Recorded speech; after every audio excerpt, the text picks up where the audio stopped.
And we are live. Welcome, everybody. Welcome to another episode of Mujer de Éxito, Unbounded, Woman of Success Without Limits.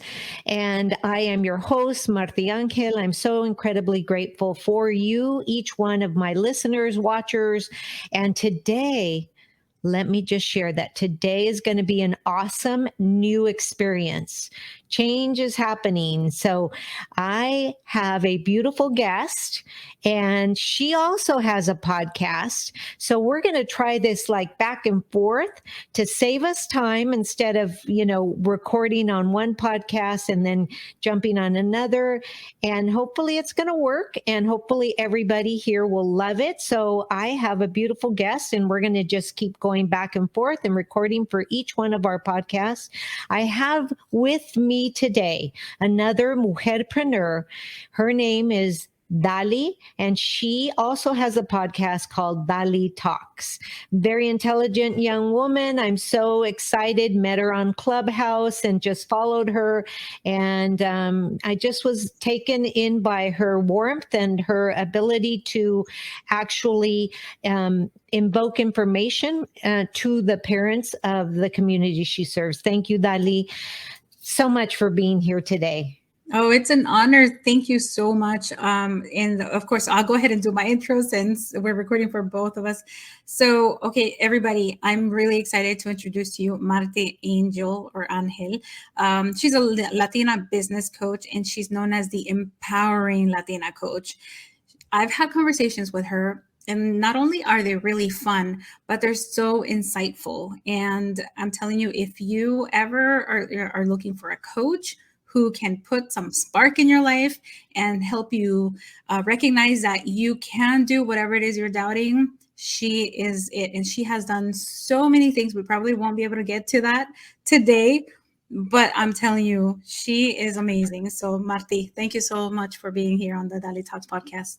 Thank you. And I forgot to mention to everybody, my listeners, Dali, her last name is Rivera, and she is a parenting coach, which is something that I wish I had when I had decided to, decide to become a parent myself, right? But she specializes in bullying awareness and prevention, education for parents of middle school age kids.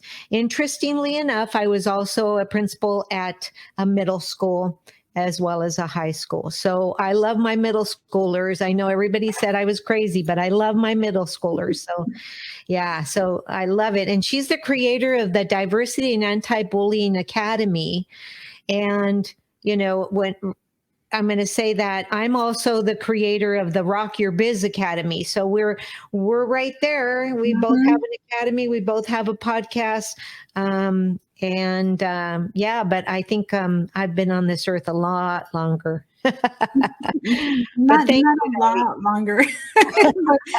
You definitely have some amazing experiences that, you blew me away when we had that first conversation. And I've heard a little bit on your podcast because, if I'm going to come on your podcast, I'm going to go listen to it, subscribe. But then other stuff you told me, I was like, wow. And it's incredible because one of the things I always keep in mind is that saying, don't read a book by its cover. By its cover. It's so, so true. I know that most of us do to a certain extent, right. But like opening up your pages is amazing. And I told my kids about you and I was like, you have no idea. She's amazing. And she's Latina. I always stress that because I want the representation, I want them to know. Yeah. And I said, her stories that she's already telling, and you have so much more life, of course, to live. And you're already telling these amazing stories, these adventures. And that's what I would think probably fills your life with, I don't even have the words aside from adventure, like joy. Just so much richness. And that's how I want to be, as every year that I get older. Mm-hmm. Something amazing that I overcame or how I helped in the world. And say that with that light in your eyes, the way that you do it, and with a smile on my face, because that's what living really is. Yeah, right, right. Yeah, I always say, when I get asked, what is it that you want to leave behind? I want to leave a legacy of Latina leaders who I envision or at my celebration of life. And basically they say, because of you, Marty, we didn't quit. Yes. So, so my superpower, I'm going to ask you about your superpower, but people always ask me, what's your superpower? And so I asked it on Facebook the other day, and everybody's going, awesome. Your superpower is being awesome. And I'm going like, okay, what does that really mean? Right. Yeah. And then one of my teachers, who was a teacher of mine who worked underneath me, he just nailed it. So you guys are going to have to go to my Facebook, my Facebook profile and read, because I don't remember, but he nailed it. Right? He nailed it. But I think my superpower is really, and then I'd love to ask you what you think your superpower is. I think my superpower is working with the underserved, the underprivileged, and the underrepresented, who tend to be the Latina, mujer-preneurs, or the Latina women, period. My superpower is helping them see and realize that they are more than they think they can be. Mm-hmm. That's Oh, really, that's I would say, powerful. yeah, Yeah. because I want to say we've been like flies, and in a always being knocked down and swatted down and all by society and the people that are unable to accept diversity and things like that. So we've been swatted, and because of that, we as mujer-preneurs, or mujeres latinas, in power, in business, in education, always been to the told that we shouldn't do this, we shouldn't do that, and we don't have what it takes. So somewhere along the line, we ingested that and allowed it to become our truth. And I just want to make sure that, you are out there and I'm your champion, because I'm going to tell you it is not true. And I know, that you can be more than you think you can be. I absolutely agree. And if I can push you up, then let's do it. Yeah, I like your energy alone, I think embodies what you just said. And that's great. Not every coach has that.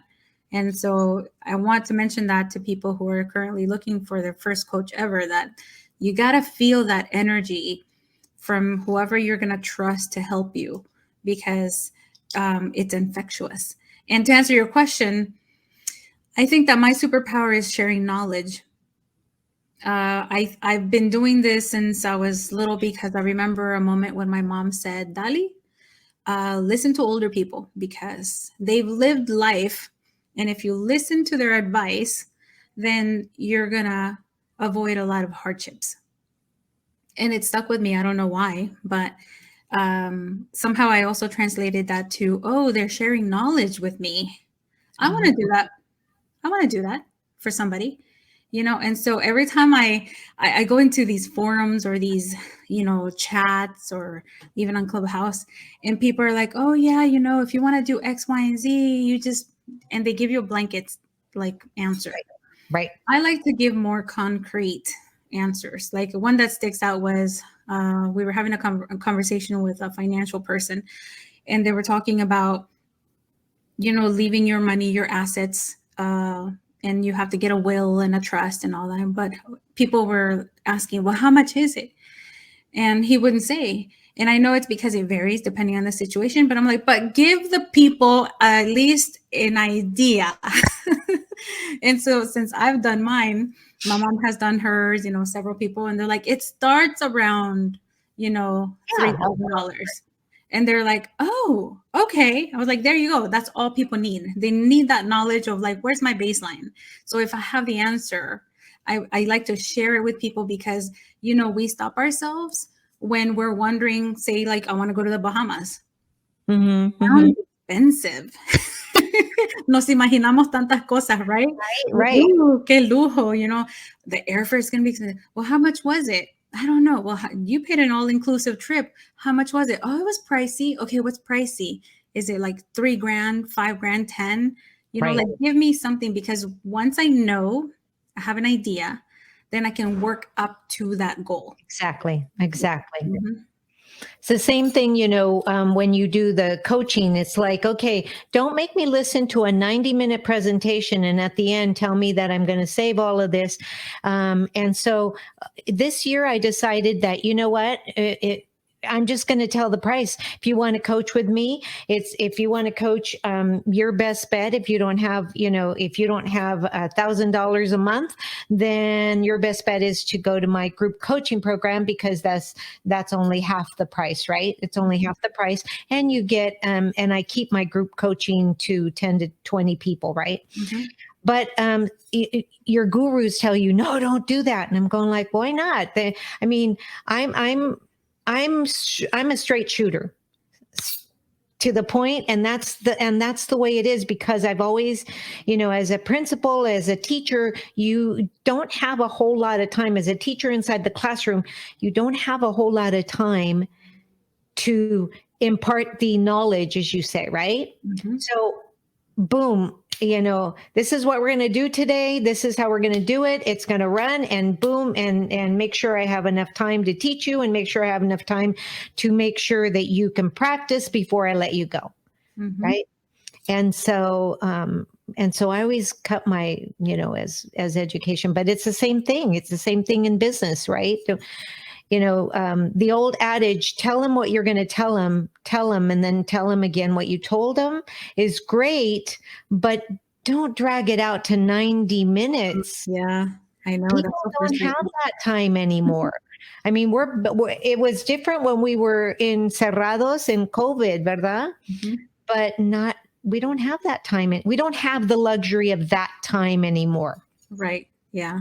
So let me ask you a question, in regards to your previous experience as a school principal. And I kind of want to tie it to business, right?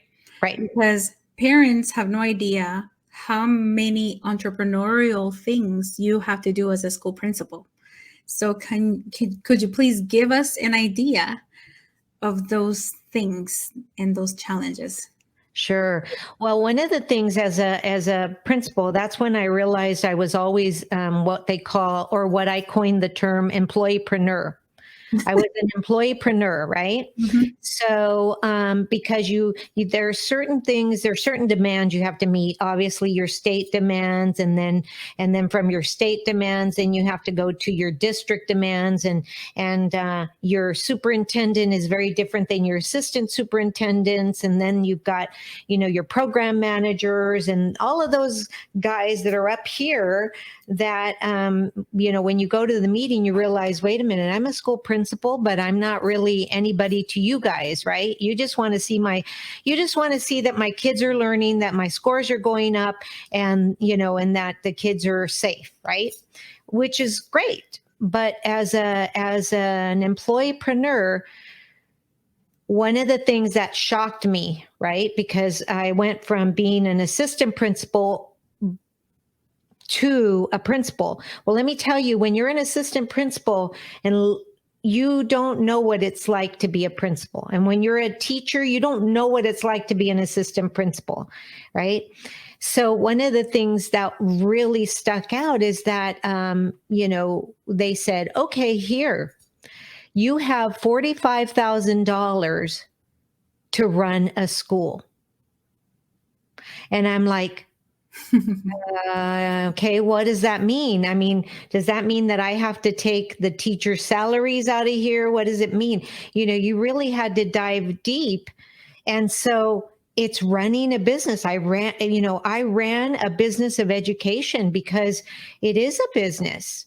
It's like, oh my gosh. And so a lot of people, when they ask, why can't the school do this and why can't the school do that?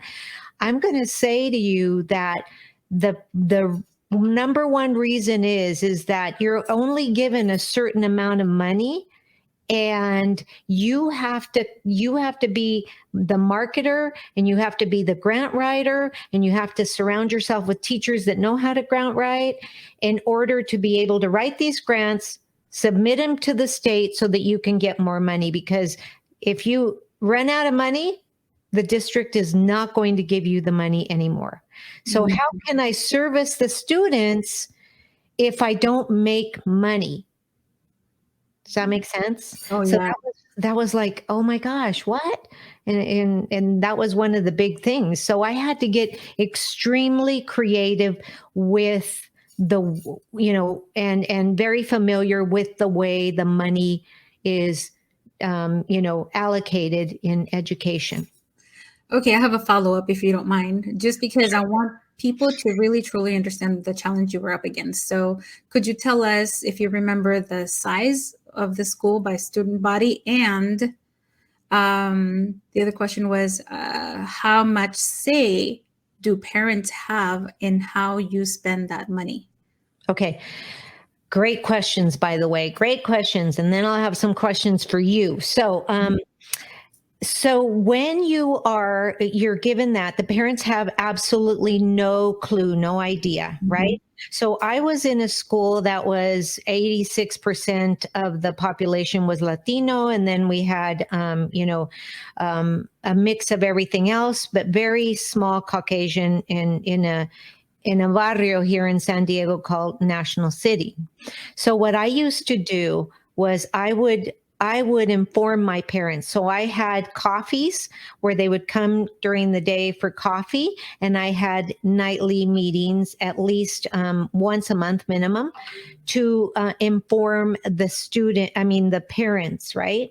But I had a community. So my numbers were, I had, when I walked into the school, I had 900 students that grew to 1,200 students, serviced by 125 teachers and 75 other people. This were the secretaries, the librarians, the cafeteria workers, the landscapers, the janitors.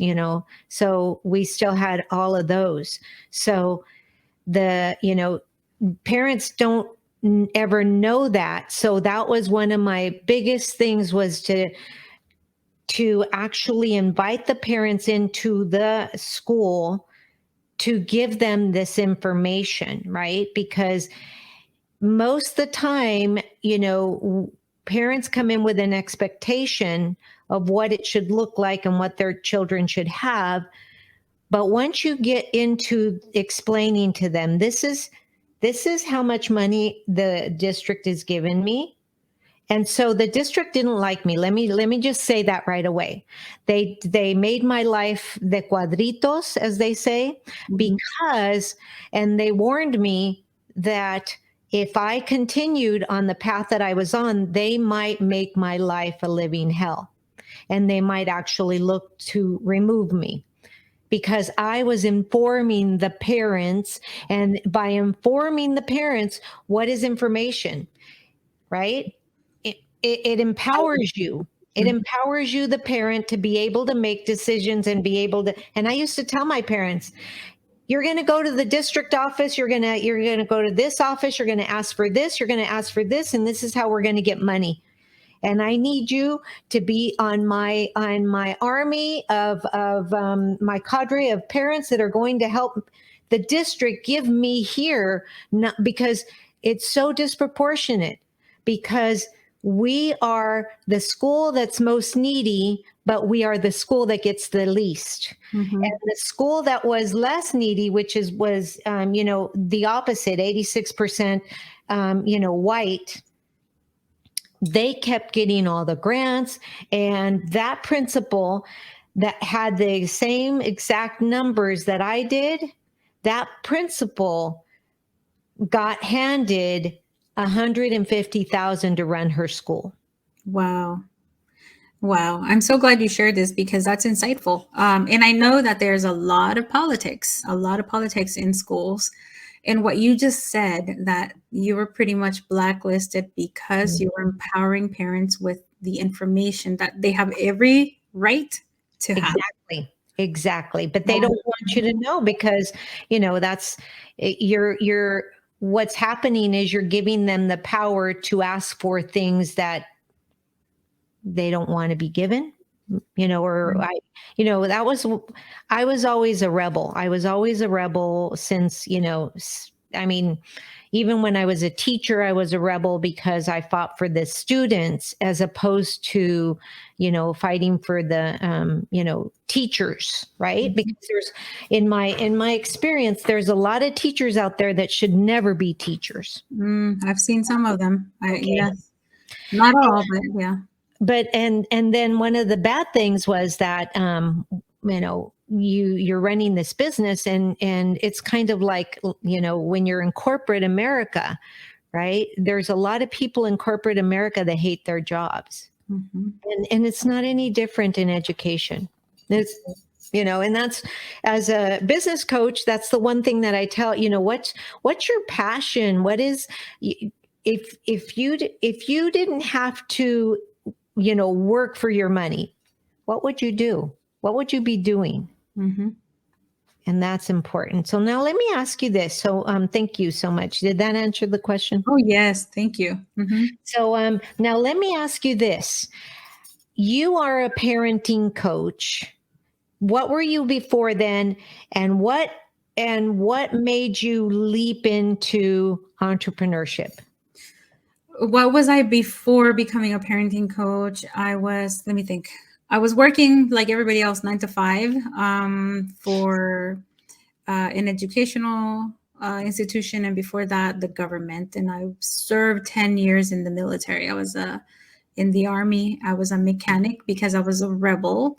I remember I think I was 16 when I actually signed the documents, and I decided I wasn't going to conform to what society expected of a young woman. And when I went Latina too, ¿verdad? Oh yeah. And I'm lucky in the sense that my mom never really imposed the traditional Latina things strongly. There were some, but not like many other Latinas that I talked to. So I feel like I'm almost like the oddball because it wasn't that bad, but I did it because I grew up in a violent home. My father was violent, and I saw my mom having to be at his beck and call for survival. And I remember thinking, why should women settle for people who don't treat them well? Why should women do this and that?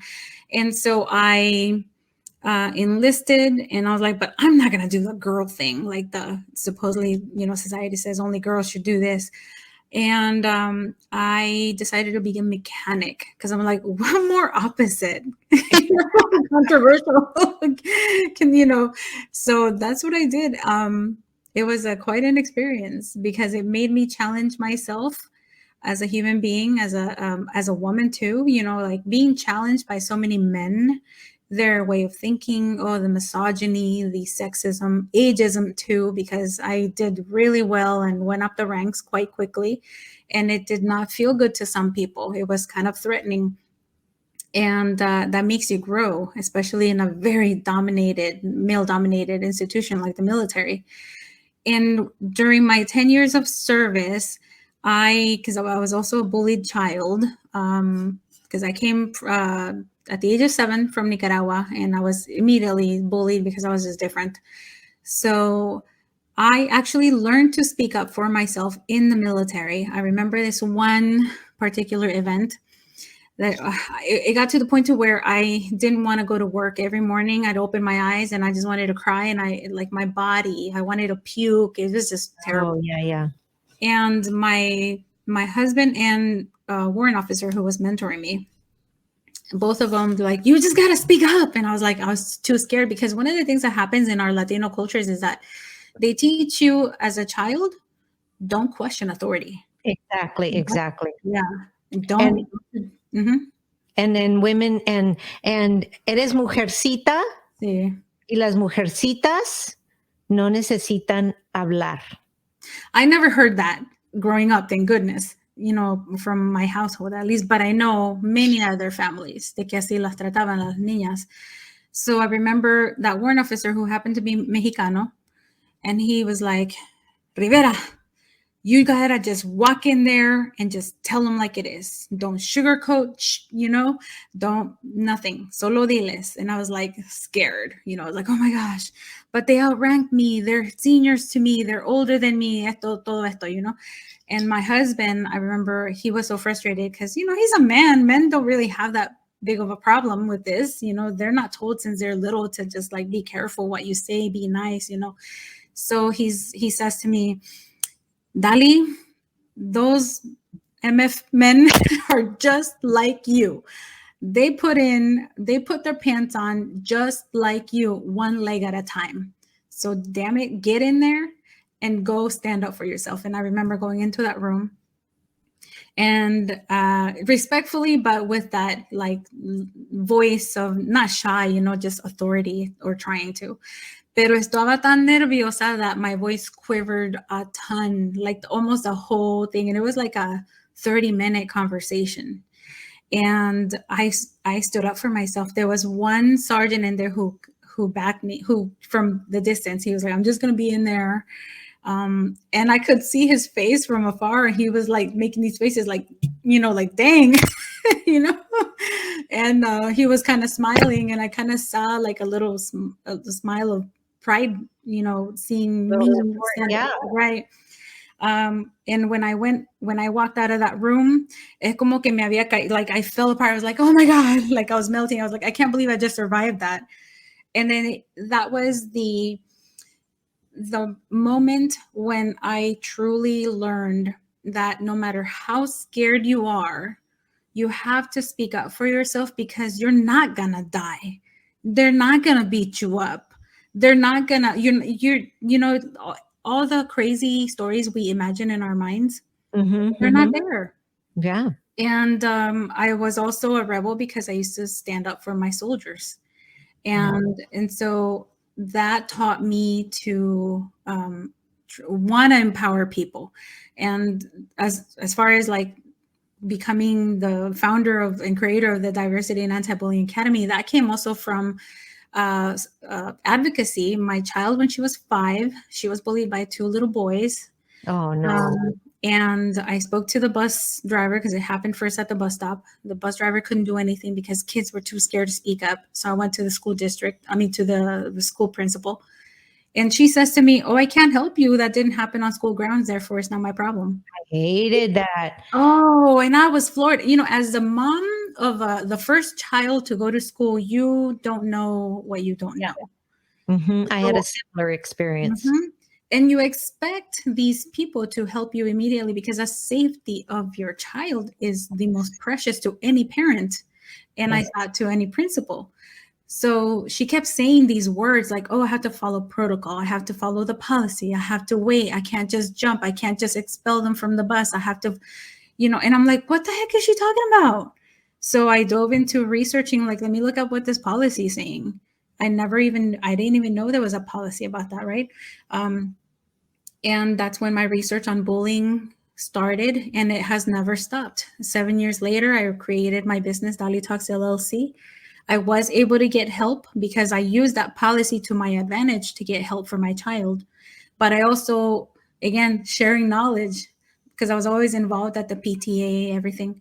And I would just give the parents the information, and some educators didn't like it because they were like, oh, you're turning the parents against me. I'm like, no, I'm just telling them how to work with you because you don't have the time or money, supposedly, to talk to the parents and tell them, hey, this is how our reporting process works. And if you want to work smoother with us, this is what we need from you.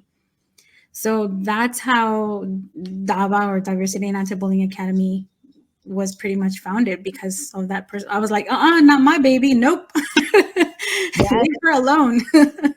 Yeah. And adding to that, for as a principal, here's what I, and this is why there's a lot of colleagues that don't like me, because one of the things that I was a very hands-on principal. Okay. The kids knew me. They knew the sound of I was walking fast, and they would, and there was like, here comes Miss Urias. They knew me because I've always been, one that loves to wear her bracelets, I get lost my kids get lost in the store, and they were always listening for the jingle jangle. Well, Mhm. the kids at the school knew that too. So did the teachers, so did the parents, and I was a very hands-on. If there was, I would ride the school bus. I did house visits. I sat in classrooms. I worked in the cafeteria. I cleaned the toilets. I cut the grass. You name it. I was out there because I wanted to see every part of my school community and how it worked. And Mhm. then, and that was really important. We were in the middle of gangs, and there's a lot of things that parents need to be empowered to be able to do. And one of the things the districts don't like is they don't like that. So I would sometimes miss principal meetings because I was out with my community. Mhm. That was a big no-no. That Yeah. was a big no-no. I got called in, and and I remember, even going back to, parents need to understand this too, because sometimes the districts tie your hands. And I made a concrete decision not to be somebody's puppet when I became principal. When I was assistant principal, I had a counterpart. They usually always had a female and a male. And my male actually went to the district to tell on me that I wasn't supporting him. Well, so that was true, because I don't like laziness. Mhm. And, and we had a school community to run, and we needed to be outside. And every afternoon when the kids left, the kids knew that I was out there. The kids knew that and I would make my school resource officers strategically so that we wouldn't have any bullying. Why? Because I was a product of bullying as well. My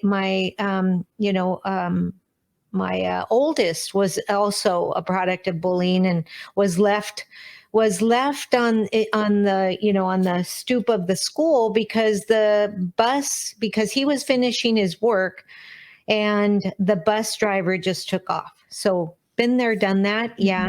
Mhm. And it's important that we empower, we work as a community. It's that same thing. But yeah, there's a lot of things that parents don't understand, that the district ties your hands.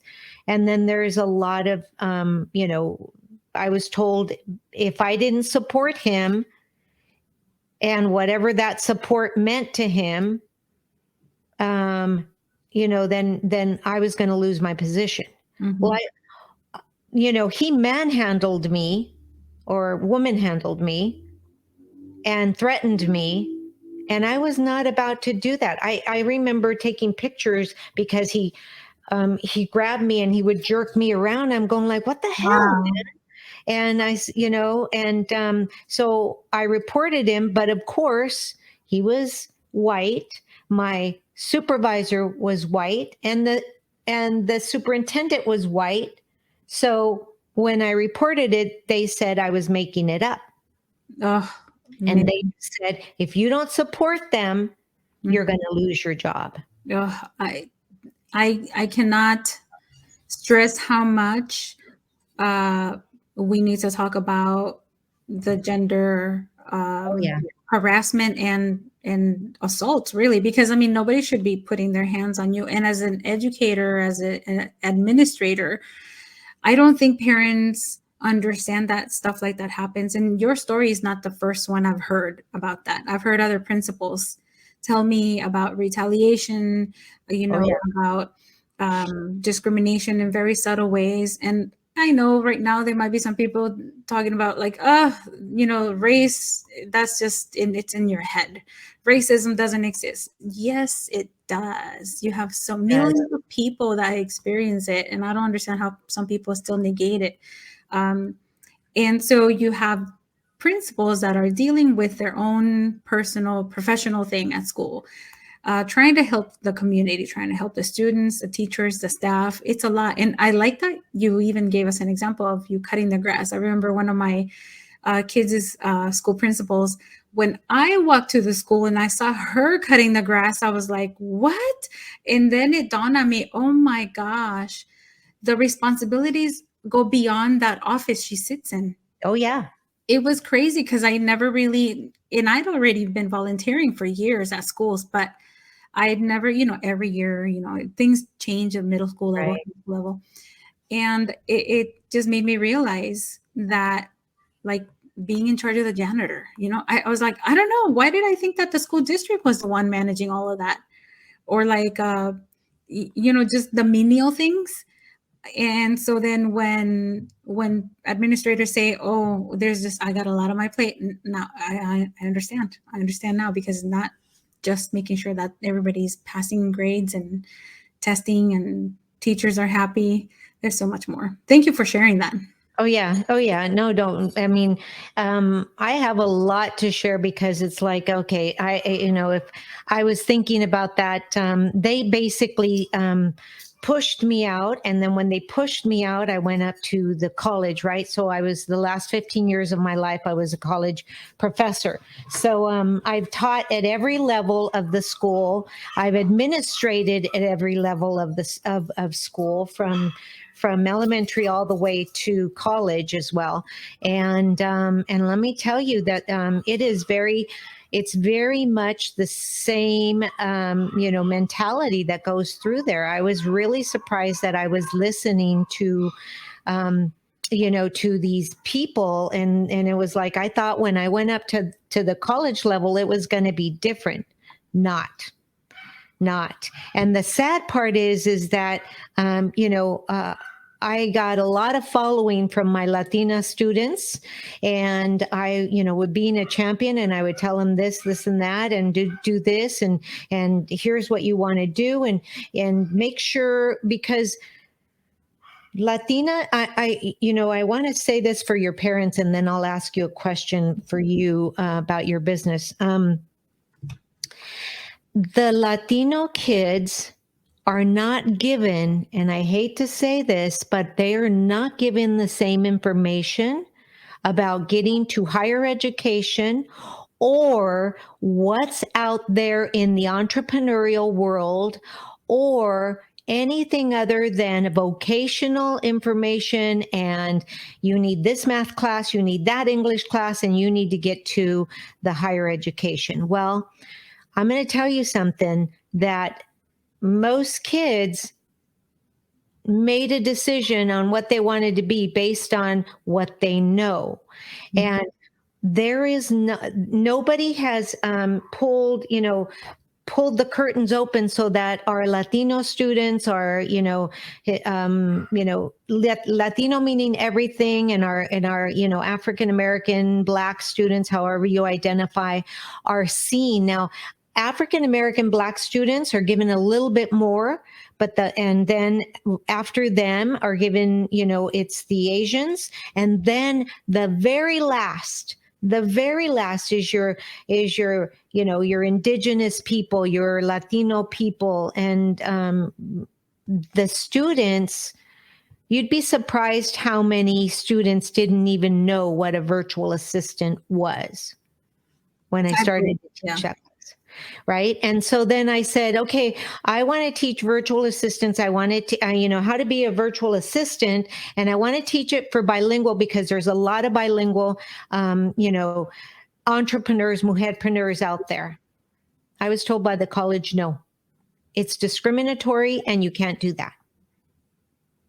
So I was like, okay. Doesn't mean that I'm saying it's only for Latino or whatever, because you can be white and still be bilingual. Mm-hmm. Right? Because one of my best friends, she's white, but she went to live in Mexico for a while just to learn Spanish. And so she's completely bilingual, right? So it's a matter of what you're doing, Dali, is really admirable, because it's important for our parents to understand that they have rights, and that to understand that they can be the advocate for the students, and they need you. They need you, because I'm going to be honest with you. They are not given the full support that they need. Yeah. And, you've made me realize it's not that you don't want to. I mean, I've seen it too. It's the hands are tied, what you said. And I'm so glad that you shared that, because I think that when I say it, it's not really believed. But Right. coming from a previous, principle, you've lived it, you've been there. It's real. It's really real. And It's really real, and what I can say is, you know, get to know the principal, get to know, what are their values. For me, loyalty was, a big thing. So I was very loyal to my parents, and my parents that were very loyal to me. And, the day before they, quote unquote, administratively removed me for giving the parents too much information, it was like the third strike, right? So it was like I was turned in by my secretary. She called the district and said she's having one of her secret meetings and for the parents, and they walked in, and sure enough, these two white men walk in, and I'm giving the parents, and I was telling them because there was a grant that was issued to the school, but they wanted to administer it in a way that they wanted, and I say they, the district, and they were not. And for me, it was like, no, wait a minute. We don't need another shower room. The kids don't need to take PE anymore, so they don't need that. We need it over here in the science room, and we need it over here, and we need this and this and that. And they didn't like it. And they don't like when somebody goes against it. And even when I worked for the State Department of Education, I was on loan, and I worked for it was called the WASC Accrediting Committee, right? The Western Association of Schools and Colleges. And every school in the state of California has to measure up to those, certain criteria, right? And so I was doing schools. I was auditing schools for these things. And this is what a lot of parents don't even realize. You need to ask. You need to ask, are these, if you're going into private education, you need to ask, is this school accredited by there's the Western Association of Schools and Colleges, and there's the Eastern Association of Schools and Colleges for the East and for the West. And that's going to be critically important. Why? Because if you go to a regular, online school and it's not accredited, or you go into a homeschool and it's not accredited, you're going to have a hard time getting your child into a higher education because you're coming from a non-accredited school, right? So, but the ins and outs of that is really important. So I did what you're doing now. So, obviously anti-bullying, that was just, I had a no tolerance at my school. No tolerance, absolutely no tolerance. You were caught being bullied. And luckily I was in the classroom before there were cell phones. There were cell phones, but they were not widely used, right? So nobody was videoing anybody. But I had I created a cadre of students. They were the principals. They were the principal's council. And then I had a cadre of parents who were different than the students that were there on purpose. So I had parents that could easily text me, and I had students that could text me as well if there was something going on. And my whole staff, my secretaries all knew that if I was going to get that, and I was going to get up no matter what happened. If I was with a parent, it would be, I'm sorry, give me 5 minutes. I need to go check on these students, and then I'll be back. And so I would personally go get the students. The parents were very amenable, and they understood, so I really think it's a good principal needs to be a community-based principal, needs to be a growth mindset person, and needs to have strong values and core values that actually make them understand. There were a lot of times I was in 2 lockdowns. There were a lot of times that I would call my family and I would say, okay, I'm not going to be home. We're in a lockdown, and you guys all know the drill. I love you very much. If anything happens to me, we had a shooter on campus. If anything happens to me, know that I love you, but I will not leave my students. You know that. And so, luckily, I'm still here. But that's the kind of son mis hijos. I had, Wait, so you had a real shooter, or was this like a rehearsal? no, baby. We had a real shooter. Holy cow. We had a real shooter. Luckily, it was a kind of a dumb shooter. Oh, thank goodness. And there were no assault rifles back Right. then. It was, it was a little handgun, Oh and my he God. tripped up and ended up shooting his feet. Oh my gosh. So, That's horrible. I mean, still petrifying, because now that's such a common thing and so real. I mean, you just don't, that's a whole nother conversation. I just wanted to ask, because I was like, wait, is she talking about a real one? yeah, no. We Wow. did And not. you said twice? So 2 different schools, because for a while there, then I left, I after that, I left and went to, Riverside County over there in Coachella Valley, all of that area. And we had a bomb scare there. And we also had a shooter on campus come on the high school campus there. So that was interesting as well. Oh my gosh. Now I know you have questions for me, but I need Yeah. to come back and ask you some stuff about that. So let me ask you this. I used to teach asset protection. I was in the business department, and that type of thing. And you just talked about DaliTalks and you said you even have an LLC, right? Right. Is that okay? Right. So when you created this, who guided you? How did you know about this? And was it something you did right away, Mhm. or something you did? And what can you offer to our listeners who are thinking about or have a business, but that they haven't, put any asset protection together? Yeah, great question. Because, when I started DaliTalks LLC, I had already had experience with entrepreneurship. And, we do things that are very entrepreneurial, and we don't realize that they are until we actually create something bigger, like an actual, like, go and file, your articles over organization or whatever. So I initially educated myself on how to even start one, because somebody at the college I was at told me there was a program for military veterans with disabilities that was free. And I am a military veteran. I do have disabilities.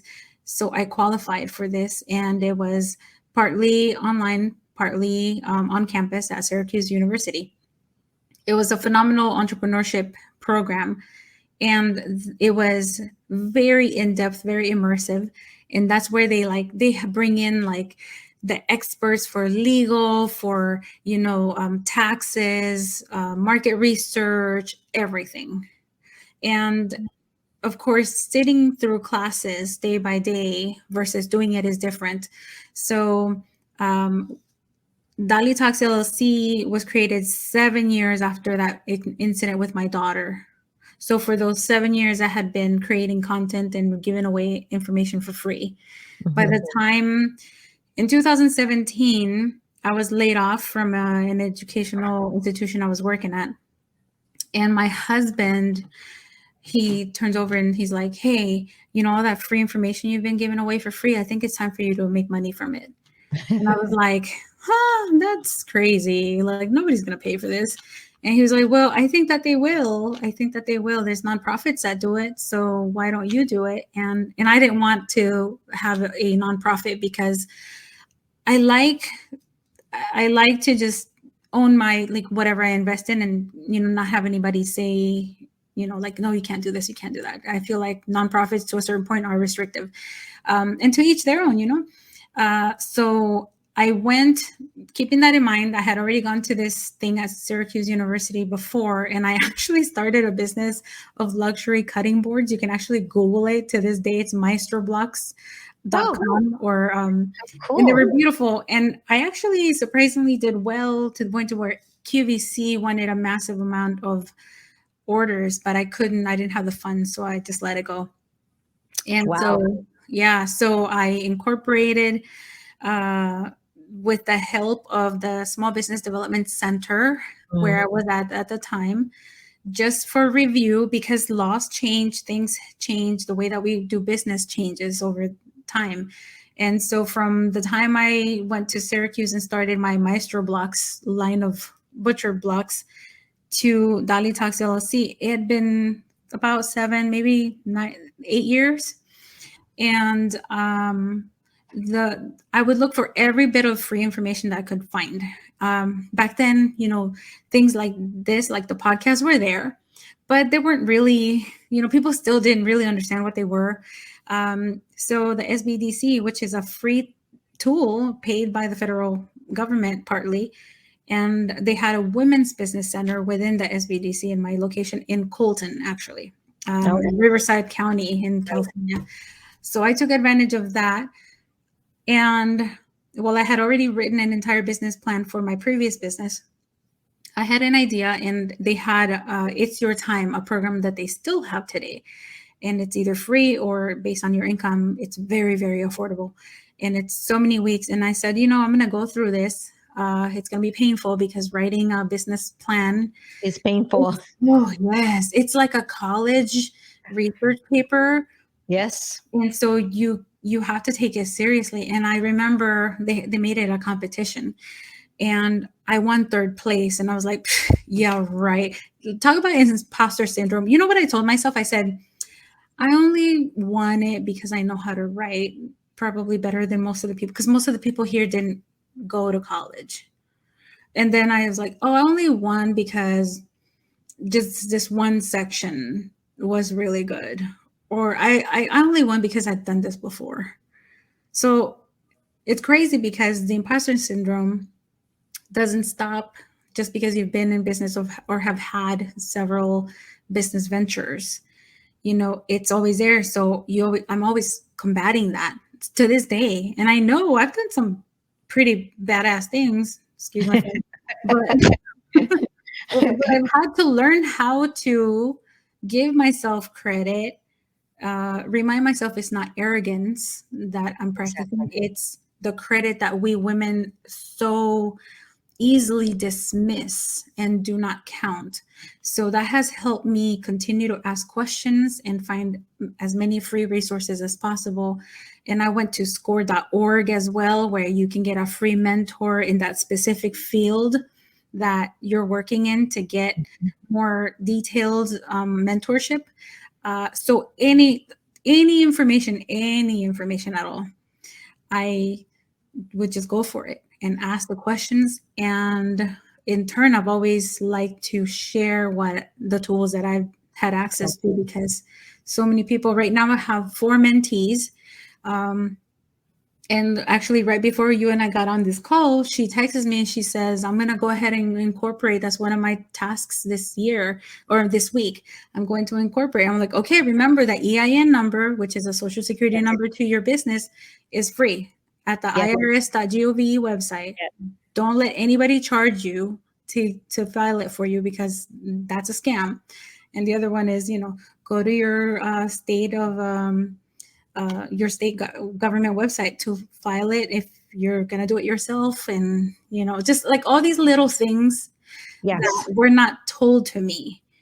I had to figure it out as I went. Like when I incorporated in California, I remember I had to create some sort of account with the state of, for the controller stuff to look at your taxes and stuff. Yes. And I remember I was like, oh, I didn't know that. I was like, oh, I have to do what now? I was like, okay.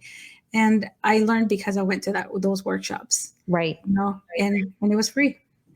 Right. And so for the listeners, Dali was here in California. I'm in California. I happen to be married to the CFO of a microfinance lending company, and it is called accessity.org.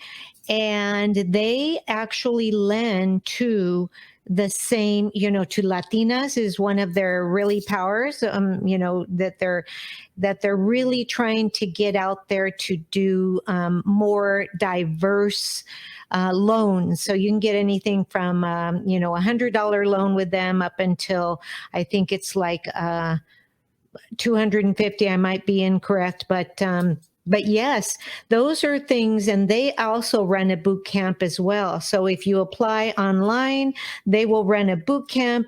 That's where I have spoken. And so my husband and I are kind of in the same, we serve the same, the same target audience, if you will. And it's important because asset protection is critical. And one of the things that I want to share with people is that sometimes they think that because they are just signed up with network marketing that they don't need this. And whether you're an affiliate marketer or you are a network marketer or you are a solopreneur, you need asset protection. Everything needs to be protected so that if something happens, and there's resources like you just said, the score there, you've got to log into the local, your local business development center, right? And so, because every state too, now you're in Maryland, and they're all different. So it's important, as well as when you're moving a business from one state to another, there are some banking rules as well that you have to adhere to. Yeah. So if you just decide, okay, well, I'm doing an online business, the banks have not come around yet to the point where it's like, oh, she's an online business.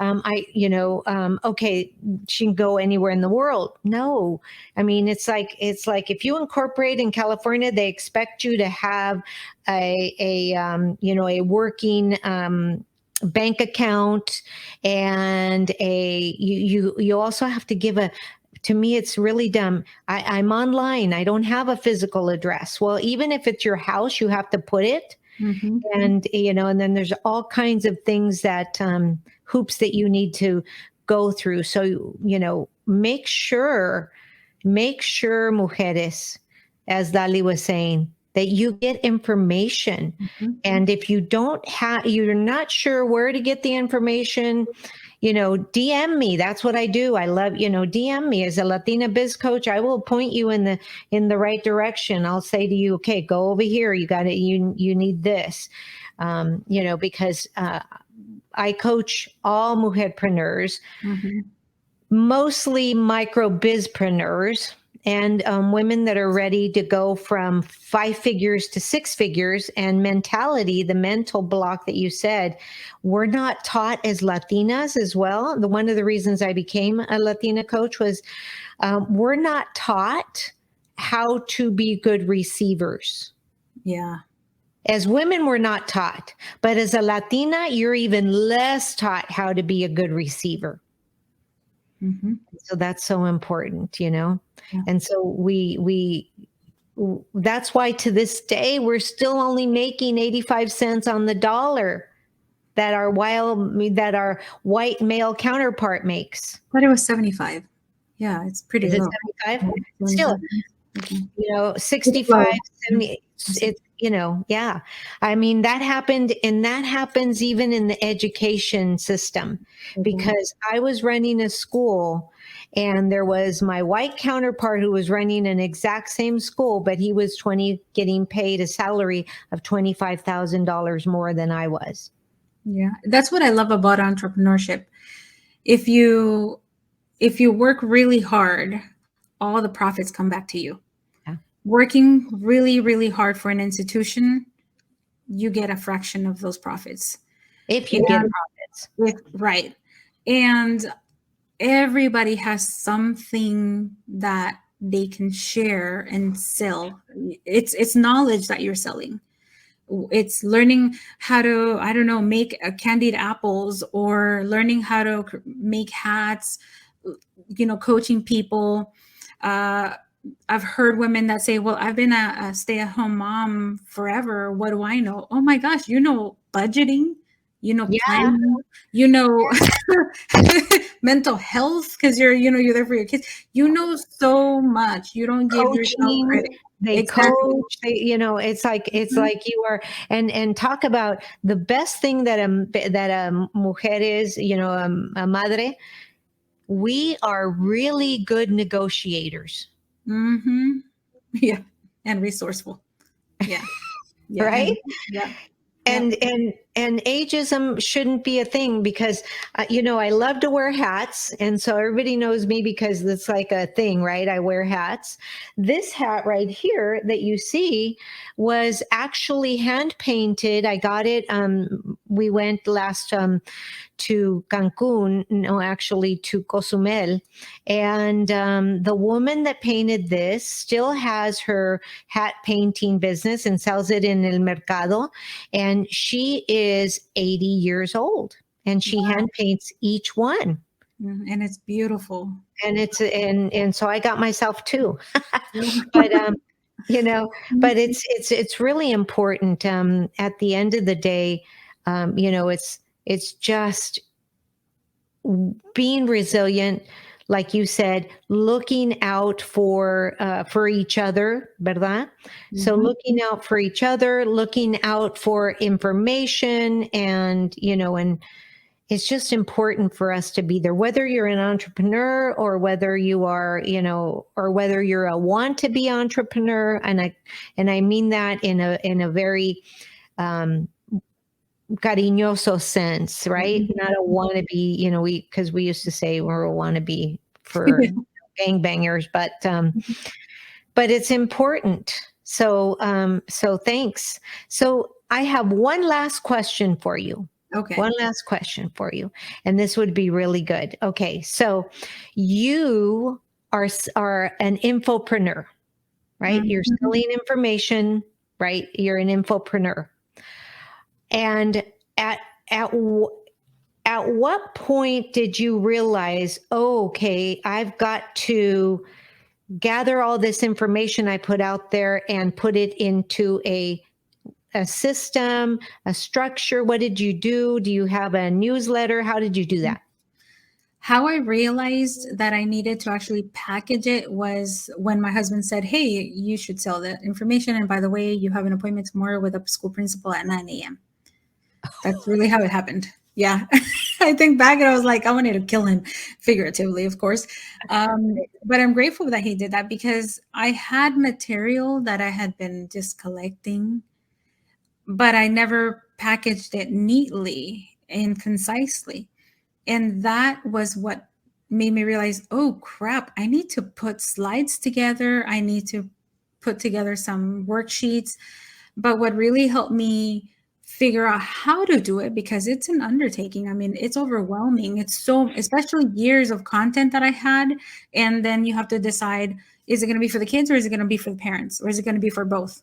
And initially, when I started DaliTalks LLC and the DABA, I thought I was going to be teaching the children mainly, but I always invited the parents because I knew that parents lack this information. To this day, they do.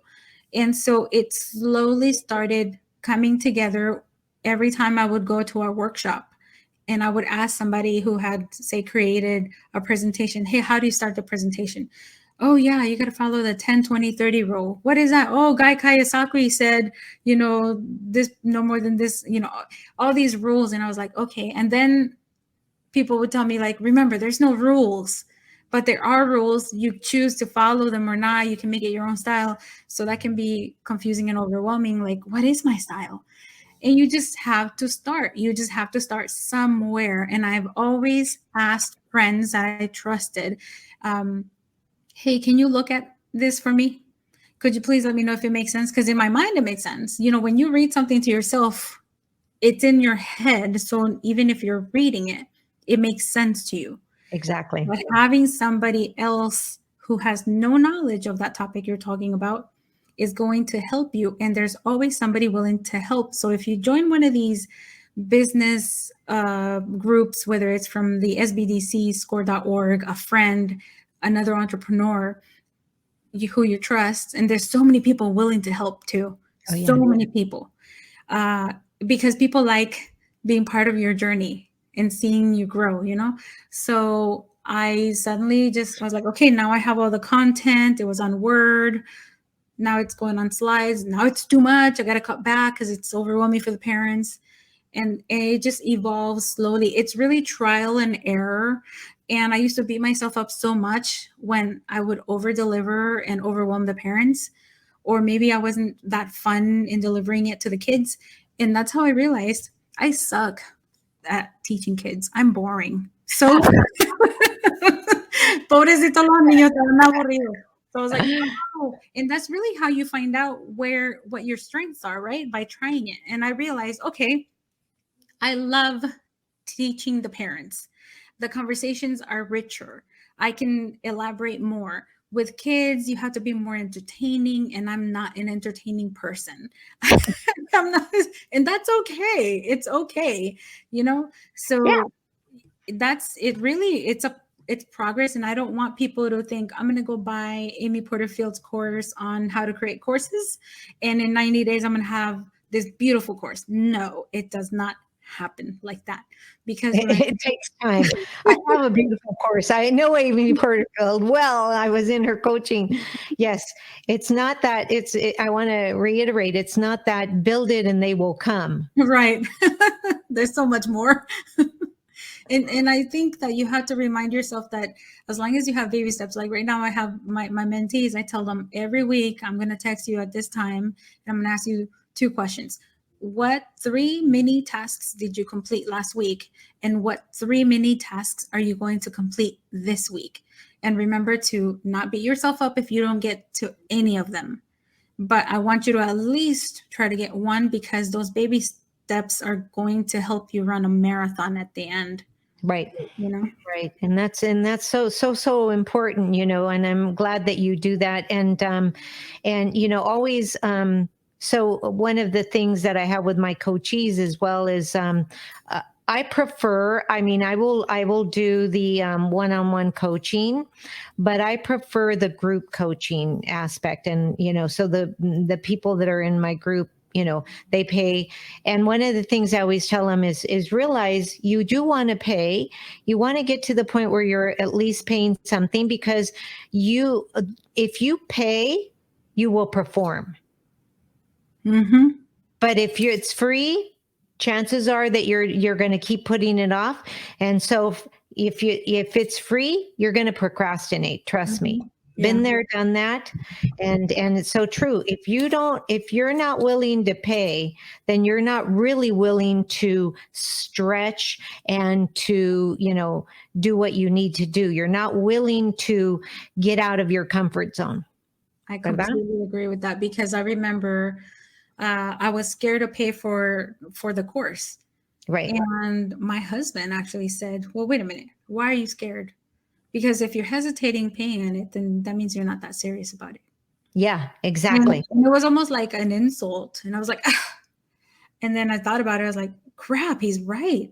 And I bought it because I was like, no, I'm serious about this. It also, it just helped me really dig deep and think, do I really want to do this? Because that's a big investment. And I remember it was not cheap. It was like, I think $1,500. Yeah. So, I mean, for me, that was a lot. And I was like, okay, $1,500 out of our family budget to do this thing. And so that too, there's been so many people who say, oh, but I don't have the money. And one thing I used to hear at every workshop, people would say, start the plan, the money will follow. And I was just like, no, because I'm a planner. Like I've planned everything in my life, like when I was going to have a kid, when I was going to buy a house, when, you know, everything. And so for me to just dive in, start creating these workshops and these beautiful slides and stuff, I'm like, but I don't have the money. How am I going to pay for the website and for this and that? And the how. Slowly, yeah. And slowly, I was like, no, things don't just happen. What are you talking about? Yes. And then, So, I started realizing, oh, you they, become a manifester. You become a manifester. That's one of the things I teach in my courses, the mindset, right? You become a manifester. I was I've studied, I actually had a yoga school for a while. So you become a manifester when you get into action. So that's Mhm. so important. But so Dali, this has been great. We could go on forever, and you could ask me questions, and I could ask you questions, and we could go on forever. But I just want to say thank you so much for being on, a guest, and thank you so much for allowing me to be a guest to you. And absolutely, I know that that if my listeners need your resource and your help, they will actually find it. And you are on Pinterest, LinkedIn, Instagram, and Facebook, and everywhere you are, it's DaliTalks. So Dali, DALI, Talks, TALKS. And you can find her everywhere, just like you can find me everywhere under Marti with an I, Angel _ELC for Empowering Latina Coach. So that's where I am everywhere, and that's the beauty about this. But you've done, an amazing job. I want you to keep doing what you're doing, girl. And let's do this again soon. Thank Yes, you yes, so because I much. have so many more questions that we didn't get to. So Yeah, I part know. two to come. And I'm like, okay, we're running out of time and we don't want this to go too long. And so we're going to have to come back. This is part one. Todo Mhm. mujeres, escuchen. This is part one, because definitely we need to come back and do a part two. You are an amazing resource.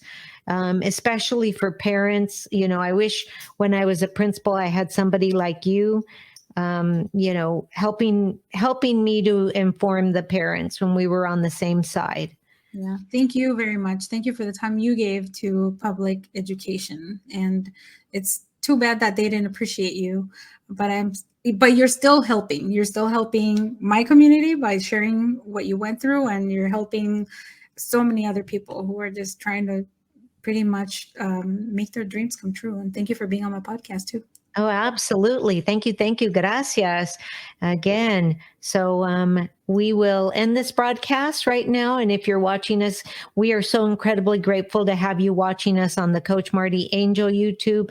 And you will listen to the audio when this drops for me on Mujer de Éxito Unbounded. Will drop on the 28th and will drop on the 2nd for you. On the 2nd of That's May 1, 2, 3, the third. Okay, Third. May the 3rd for you. And this was fun. We did it. We did it all together. Yeah, Yay! I liked it. Okay, sweetie. Thank you so much. Thank you. Well, Marti and I ran out of time, but believe me, that conversation could have gone for a whole nother hour. So there were some things that I wanted to ask, and I promise that I will ask her next time around regarding the shootings, because I'm pretty sure that a lot of you listening would like to know certain things about what happens, what do schools do when situations like that happen. Sadly, that's something that is real now in our society. But I hope that you really enjoyed that conversation with Marti. It's really nice to have a very candid, open conversation with someone who has been in the education system as a principal and as an educator. Because like her, having that rebel side, she is willing to give that information. And I have tried having that conversation with so many principals right now, and they're all very hesitant to do it. I mean, they haven't taken me up on that conversation because of fear of retaliation. So if you try to have that conversation with your child's school principal and they kind of not give you answers or just flat out refuse to have those tough conversations with you, just know that it's not because they don't want to, it's because they are told not to, or maybe it's implied that they shouldn't. And we can only change that when parents show up in the masses and ask for the answers, because you have every right to do that. And we cannot create change in our education system until you start asking for change, specific change. So if you have a specific issue that you want to see improved in your child's school, then you've got to speak up, and please try to encourage other parents to speak up with you, because like I've said in the past, when you show up and ask, as an individual, they can't ignore you. And when you show up with 10, 20 parents and ask for that same thing, they can't really ignore you that easily. They'll try, but it's harder. All right. So thank you so much for listening. I hope that you subscribe, and don't forget, we publish a new episode every Wednesday. Hey, did you like that episode? If you did, be sure to subscribe to this podcast wherever you may be listening and write a review. If you want more tips or some behind-the-scenes videos, make sure to follow my mom at DaliTalks on Instagram. You can turn on notifications for her posts and stories as well. Thank you so much for listening to this podcast. See you next time.